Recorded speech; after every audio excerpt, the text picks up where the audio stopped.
You know that phrase, hurting people hurt people? I want to change it a little bit today and tell you, hungry people hurt people.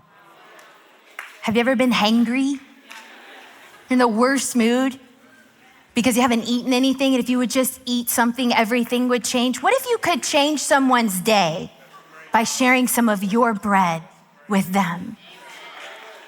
The people that you encounter, your family members, your coworkers, the person in front of you in line at the grocery store, they're all hungry. And I know you're hungry too, but I believe that God sent me here today to tell you that there is bread in your hands. Look back at the scripture. I have compassion for these people. They've already been with me for 3 days and have nothing to eat. If I send them home hungry, they will collapse on the way because some of them have come a long distance. The disciples answered, but where in this remote place could we get enough food to feed them? How many loaves do you have? Jesus asked. 7, they replied.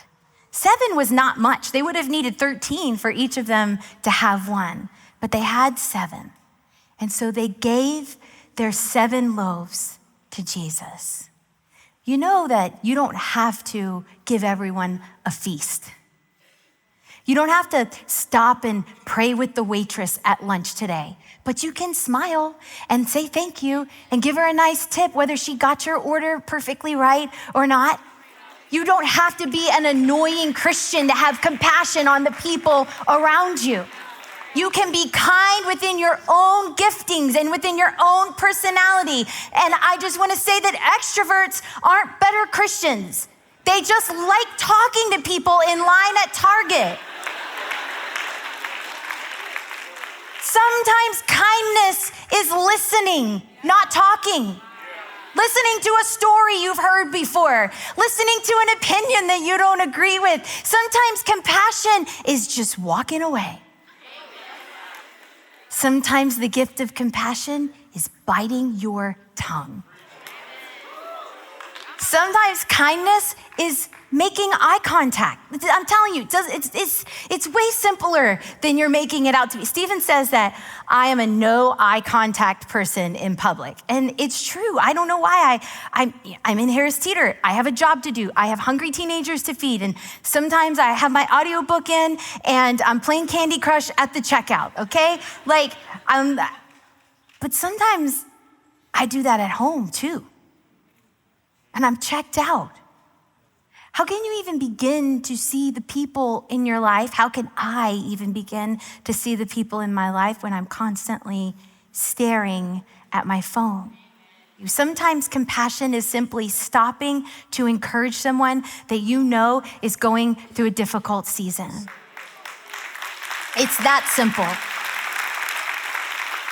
2 weeks ago on a Saturday night, I was really stressed. I had a list a mile long to take care of, and I was also trying to prepare a sermon for, a lot of people. And I was trying my best just to, tackle one thing at a time, and I think I did a pretty okay job not taking it out on my kids and my family. But by the time that I went to bed, my stomach was in knots, and I don't know if any of you ever go to bed and you're just praying, you're like, God, just help me not forget anything that I've committed to do. And I woke up the next morning to a text from a staff member and a friend, her name's Daytona. And she texted me and she said that she had woken up in the middle of the night and felt led to pray peace over us.